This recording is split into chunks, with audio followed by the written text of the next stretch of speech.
नमस्कार news time नगर live को स्वागत करुछि मु सोनेता।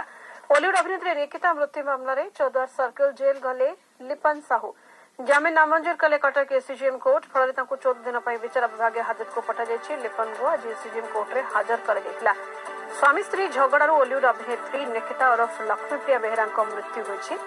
कटक डीसीपी अखिलेश्वर सिंह एने सूचना देते।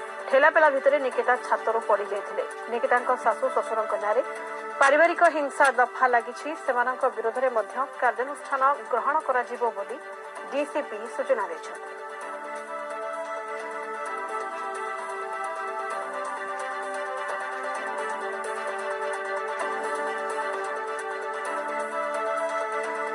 जो हत्या मामला एथिरे स्वामी लिपन साहू को चाउलियागंज थाना तरफ आज गिरफ्त करागला मान्यवर एसडीएम अदालत में आज हाजर कर विरुद्ध हत्या षड्यंत्र रचिबा एवं निर्यातना देवा यही सब मामला आज गिरफ्त कर कोर्ट चालाण कर तरफ वकिल जमीन आवेदन करथिले एवं यही जमीन को मान्यवर एसडीएम खारज कर देइचंती। वर्तमान 14 जेल को पठाई दिया गला।